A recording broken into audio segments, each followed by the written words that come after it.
Tonight we have round 5 of the Zwift Racing League, but before we do that, we're going to have a quick conversation about how you create a training week. Guys, welcome back to the What Life. Let's roll. So before we get into this, let me just start by saying that this perhaps isn't something that is necessarily designed for people that have coaches and have been training really hard and are actually very proficient at cycling on the bike. If you are in around over the 4 watt per kg mark, then perhaps this isn't necessarily applicable to you. But this is designed to help people that are early on their journey or just want to know a bit more about how you can structure your own training week. And you might be on the cusp of wanting to get a coach. And in actual fact, you can kind of take your cycling further just by understanding these very simple principles. I do welcome conversations and comments down below, and I'm always happy to chat to people. Everyone's opinions are valid, and you can actually get the same result by training in multiple different ways. Please do remember that. So firstly, there are the 3 pillars that we base our training on, and these become very important, and I'll explain that in a second. We have volume, intensity, and frequency. Volume being the amount of cycling that you do, intensity being how hard you do that cycling, and frequency is how often you cycle. Now, this is really interesting, especially when we are designing a training week, because we can only really try and focus on 2 of these at a time. So what does that mean? It means that if our volume is really high, then perhaps our intensity is quite high, then our frequency has to be really low, which means you won't be doing many sessions that week, but they might be big sessions and they might have high intensity. But if we want to do like a really intense session and we want the frequency to be high, then the volume of those sessions will be nice and low. And this is a very basic principle. We can only work and choose 2 of these at a time. Obviously, the exception to that being when you are in a race environment, because in all likelihood, you will actually have to do all 3 at the same time. But we tend to avoid trying to work on all 3 at the same time within training, except for kind of the odd occasion, because it's a safer and more progressive way to develop. So you can pick 2 and you can build your week around it. If you want an intense week, you can then pick frequency or volume, and that will help you decide which sessions to do. So that's kind of the first thing that I like to base a training week on. I set out my goals for what I want to achieve for that week, and then I kind of base it on whether I have done more volume, intensity, or frequency within that week, and then I kind of structure these sessions accordingly. The next thing we're going to talk about is aerobic and anaerobic, and this is really interesting, and it's interesting because when we decide which sessions to do later, you will see how the fact that a session could be aerobic or anaerobic is going to affect the way that we make these decisions. Now, my first thing to point out when it comes to aerobic and anaerobic is some people think of it like a switch, where you press the button and you go from anaerobic and you press the button again and you go back to aerobic, and it doesn't quite work that way. You have to think of it more as a slider. So in actual fact, at some point you could be working 10 or 20% aerobic and you would be working 90 or 80% anaerobic. And it kind of works obviously vice versa. And that is a sliding scale of intensity, or based on intensity, that will switch between the energy systems that you end up using to fuel and to power your training sessions. In many ways, it's important to understand this, especially when we consider things like zone 2 training or something that's really aerobic. Why is that interesting? Well, quite simply because a lot of the times, if we end up going to anaerobic during an aerobic zone 2 session, you can then see how we are actually using the glycogen in our muscle and our liver to fuel part of that session rather than the aerobic nature that we were hoping to do it when we're fueling off our body fat. And then you suddenly realize that in actual fact, your easy sessions, your zone 2 sessions, you should probably err on the side of caution so that you can make it as aerobic as possible. Okay, so let's stick to the concept of this sliding aerobic to anaerobic scale, and then we're going to base sessions based off of that.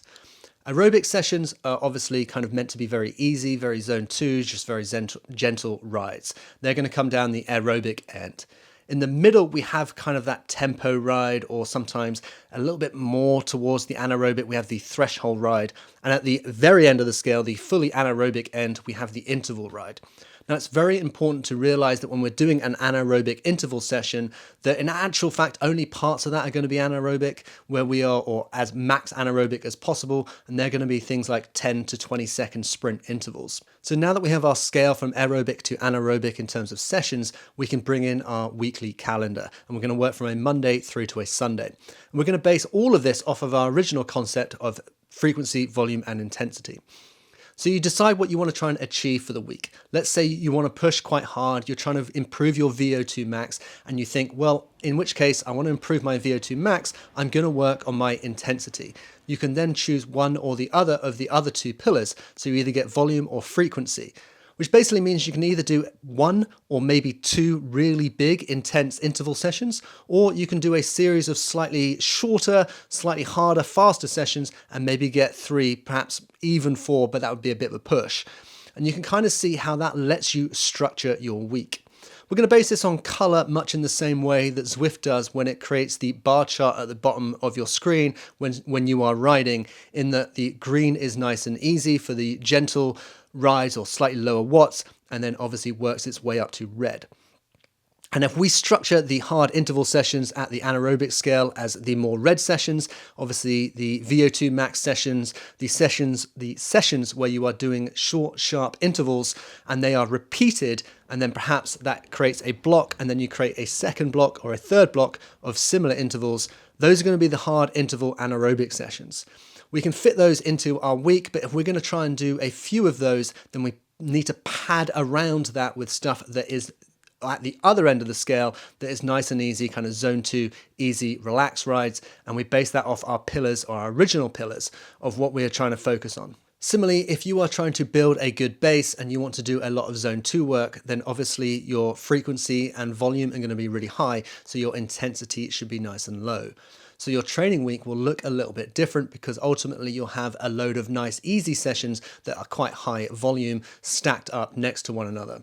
Okay, so now we have to very quickly understand the effect of different types of sessions within this aerobic to anaerobic scale and how they affect us. An aerobic session is quite easy, it's quite gentle on the body, it doesn't break down too many muscle fibers. An anaerobic session needs you to replace a lot of the glycogen that you're using to fuel it, and also has a larger effect at breaking down muscle fibers whilst doing it. It's just a larger, harder strain on your muscles. So obviously that needs more time to repair. You are not quite getting that same effect when you are doing volume work, although if you do lots of volume, you do eventually end up wearing muscles down. So once we understand that, we start thinking about how many interval sessions we can kind of factor into a week. We have to base that on how our body responds to these things.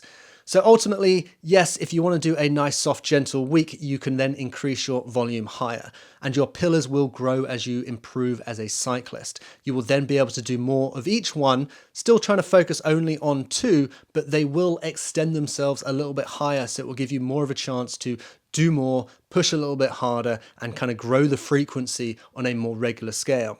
Okay, the last thing to talk about is the impact that training and life has on us as human beings.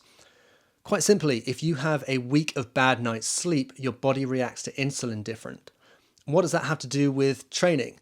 Well, it means that your body is not as good at drawing the sugar that is ultimately in your blood system and putting it into your muscles and your liver for you to then use.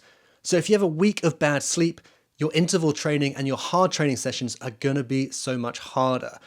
And there's lots of other things that can impact our bodies, but we need to take this into account when we are trying to create a training plan.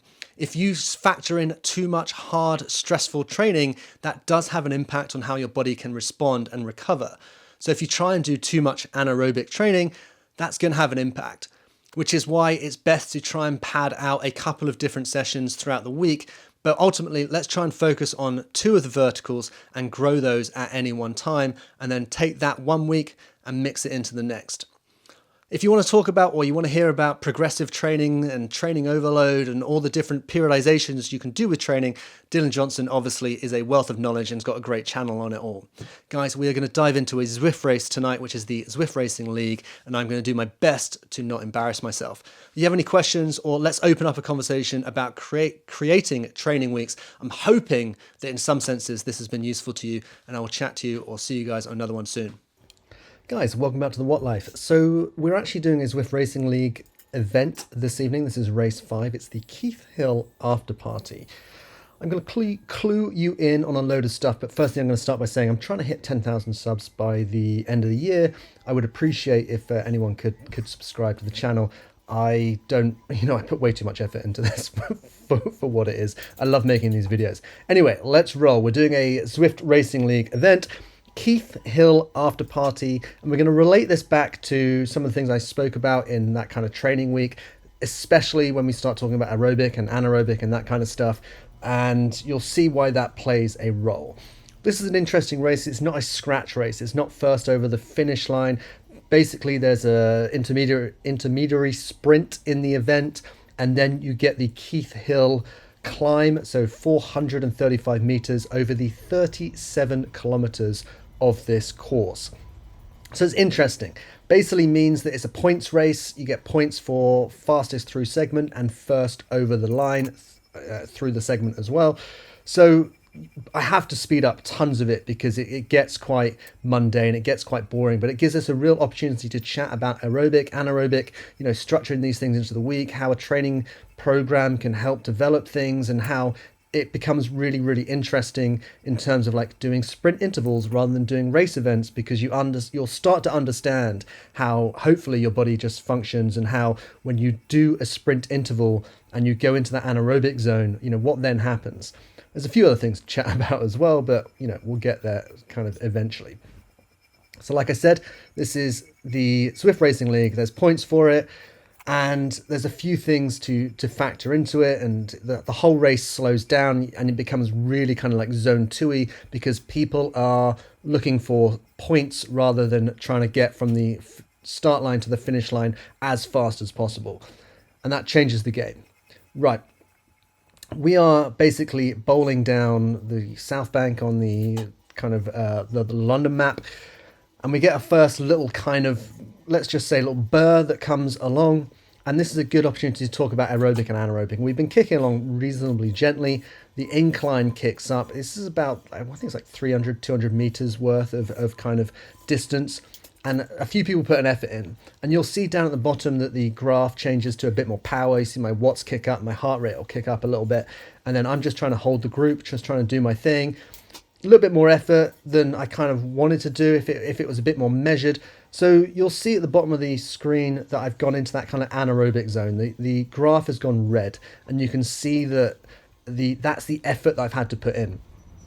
Now, I spoke about this earlier, which was quite simply that I am now, whilst I am cycling and the graph has dropped back down to a little bit yellow, a little bit blue, hopefully, once we get to this section, right, blue, we're back into blue, right?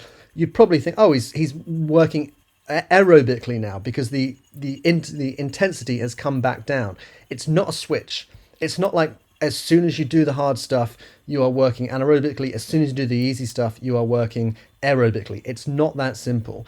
If I do that hard effort, doing that little kind of like mini climb where I put the effort in and I go into that anaerobic zone, I fire up, kind of working off my glycogen system, and then produce that lactic acid, there will be, maybe a minute, 2 minutes, 3 minutes after which where I am still, even though my effort levels return to like nice and easy, where I will also be working anaerobically.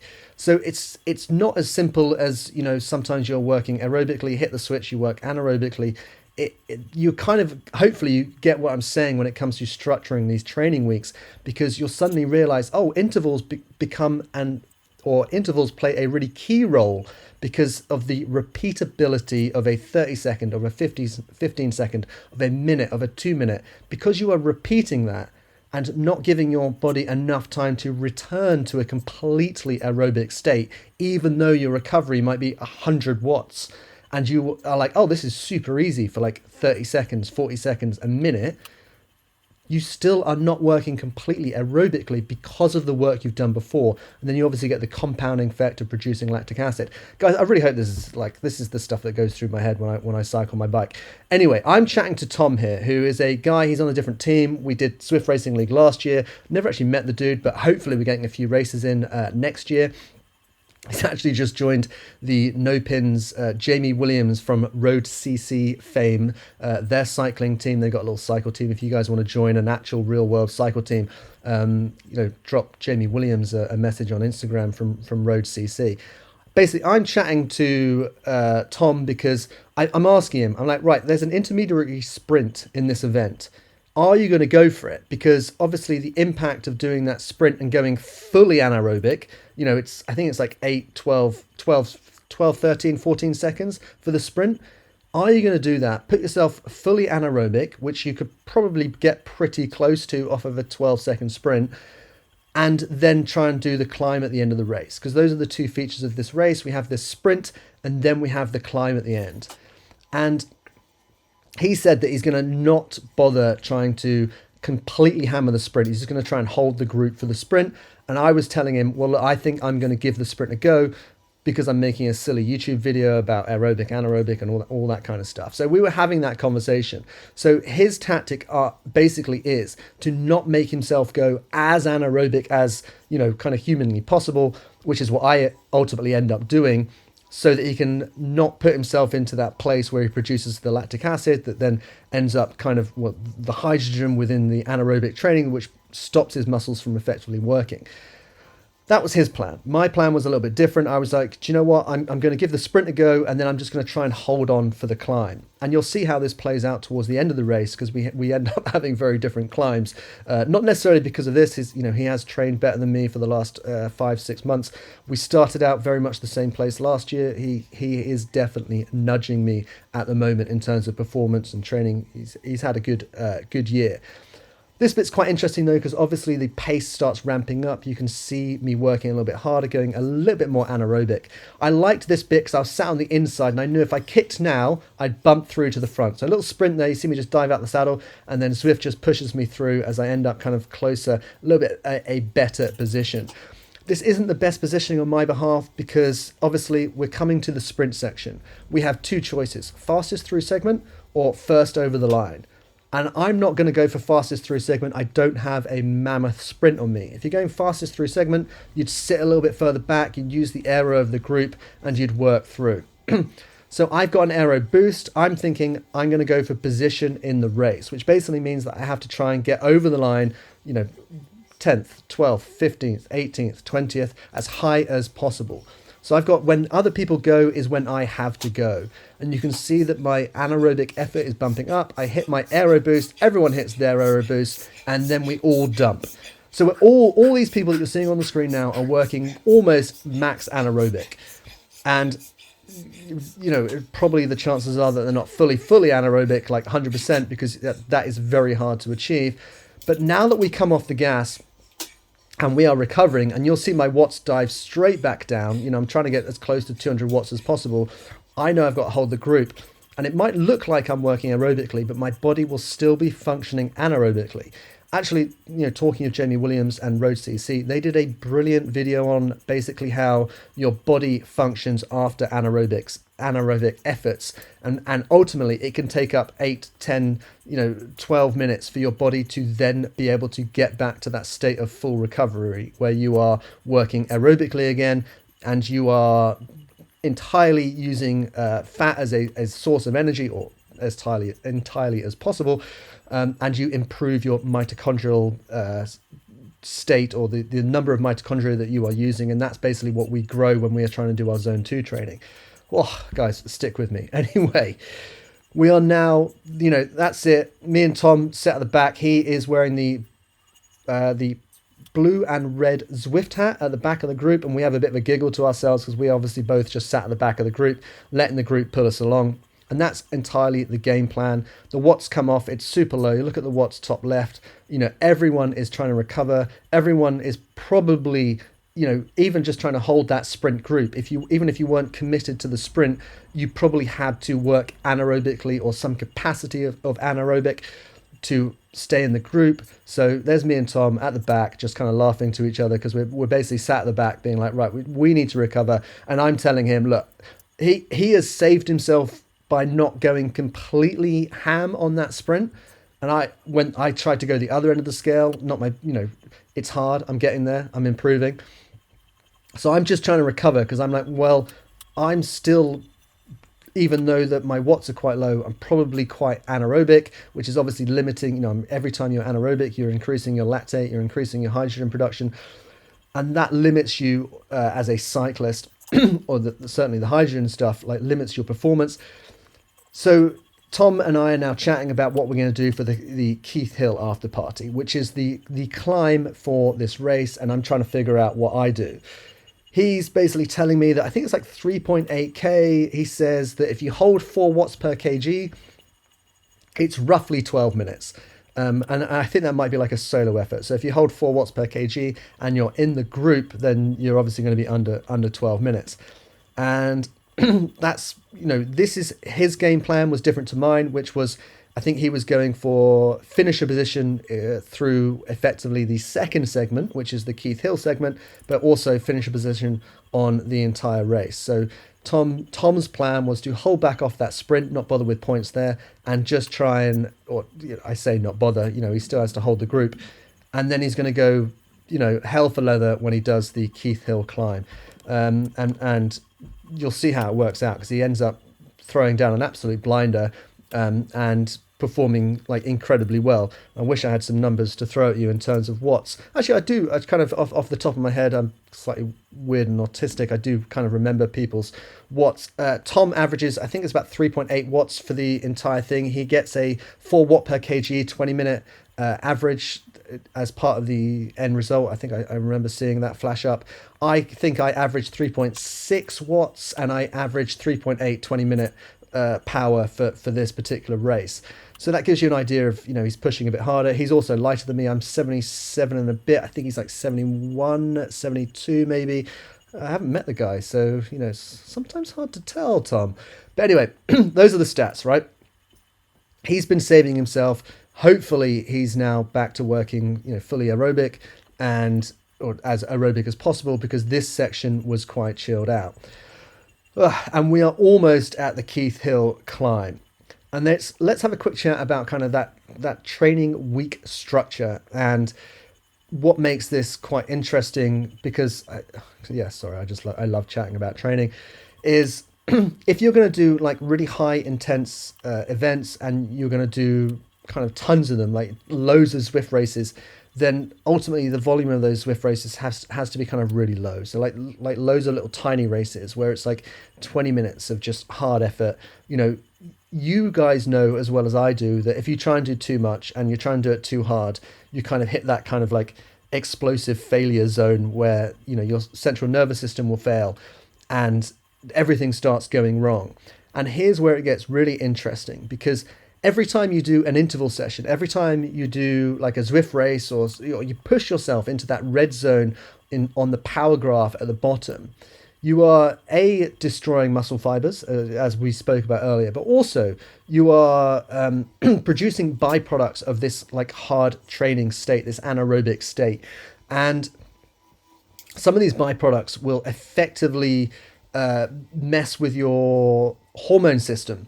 And you end up kind of messing with your circadian rhythm, and the cortisol that is produced during these hard efforts and these intense efforts can basically stop you from getting a good night's sleep. That stopping you getting a good night's sleep affects the way that your body absorbs glycogen or glucose and turns it into glycogen through your blood, and then you just don't have enough energy. And it's one of the interesting phenomenons about kind of new parents and their lack of sleep, and how easy it is for them to end up putting on effectively body fat, because their sleep is so disrupted, their circadian rhythm is so disrupted.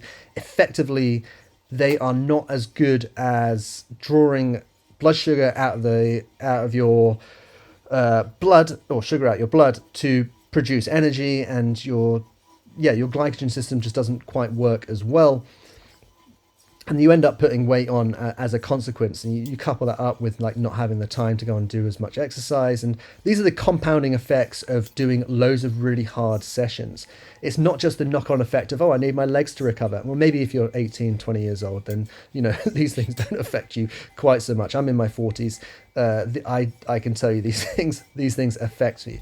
So just be aware of that. Like, these hard sessions that you are doing not only have a knock-on effect of like, oh, right, I need to, my muscles need to recover. I need to like massage, or just, nice warm bath, get the blood flowing, nice easy zone 2 sessions. They affect us in a, slightly more, I'm still going to refer to myself as like a young adult phase, rather than the actual teenager phase of people that are just super young and able to handle the stress a lot better. And stress comes in many ways, shapes, and forms. But ultimately, the byproduct of stress and training is stress and work is stress. The byproduct of stress has a very similar effect on us, just as humans.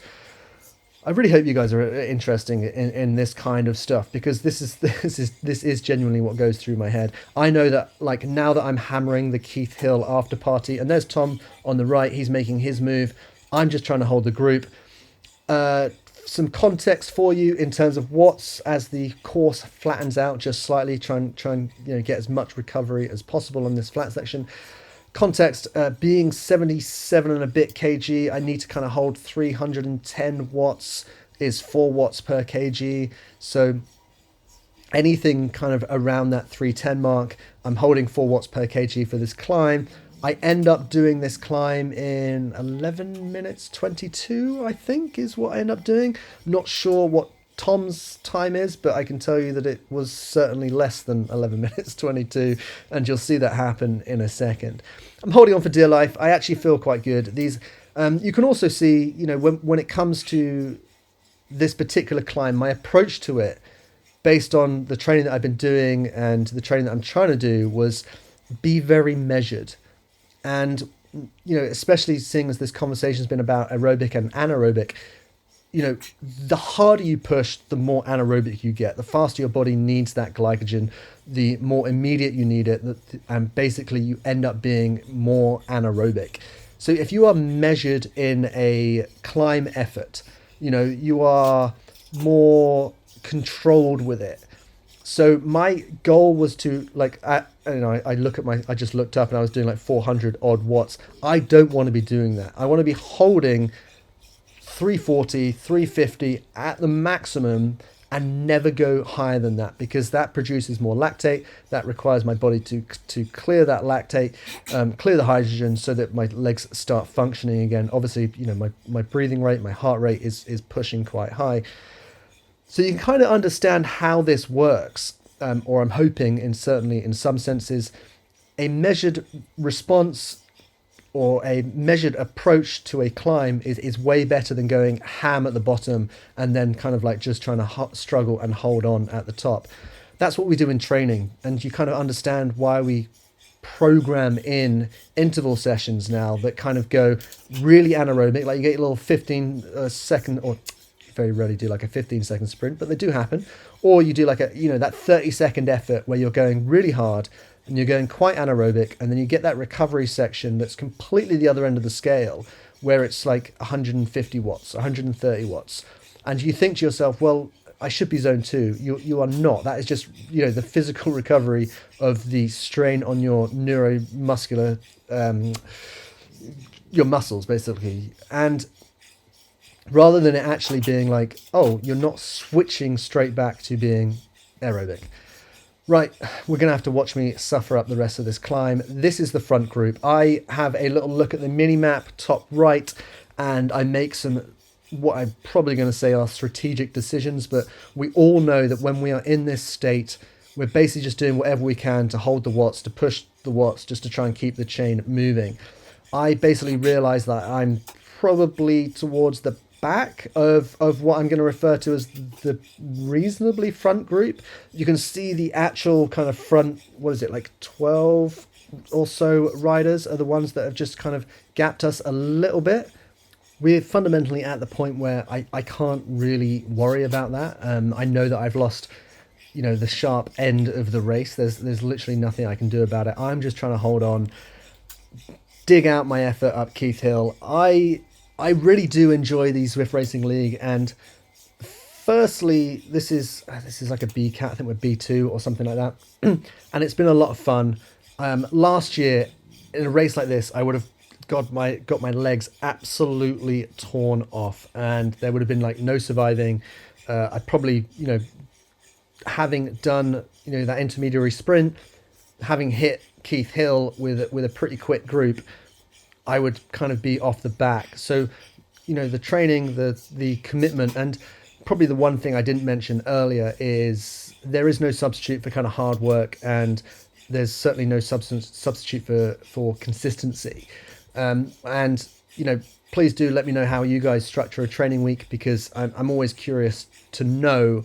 But the other thing that we kind of, the reason we have a coach, or people have coaches, is so that you can talk about how you feel, like how did that session feel, and any kind of coach worth his salt will really encourage you to provide feedback on each session, how hard it was, whether you needed to adapt that particular session, and they will then ultimately, or should in theory, adapt kind of going forward. If you do a session and you completely fail, then that's going to change the way that you approach your training for the next 2-3 days. There's no point just putting in sessions that you fail again, concurrently, because that's probably not the best way to develop adaptation, to develop improvement. Anyway, all I'm trying to say, guys, is I feel like I have adapted. I am improving. The other thing is that in my personal world, if anyone does care, is I've completely stopped running. I'm 100% just on the bike now. It kind of helps that it's December in the UK. It's pretty miserable outside a lot of the time. I've completely stopped running, and I kind of think of myself as, in some parts, as a bit of a runner. I've done like maybe 2-3 marathons, a couple of ultra marathons this year. So it definitely got in the way of cycling. And now I'm just like, right, that's it. I'm loving the bike. I'm going to commit to it. I've put 3 or 4 really good training weeks together. I'm going to do another 3 or 4. Try and hit that 4 watts per kg FTP test, like a ramp test. See how we get on with it. I'm 16th place, pretty happy with it. Race is broken up. Down the bottom, you can see the power chart. You can see basically, how it hurt, what I managed to do. That's based off my FTP, which is currently registered at 295, I believe. Yeah, and it was a pretty good race. I did not have the beans. I try and kind of go heads up with this guy for a finish line, but Tom ends up picking up 3rd place. I do what I can. I realise that there's no one behind me, so worst case scenario, I finish in 16th. Like I said, I think I averaged 3.8 for the race. 3.6 for the race. I averaged 3.8 for 20 minutes within the race. Guys, thanks for joining in this week. I will see you guys on another one soon.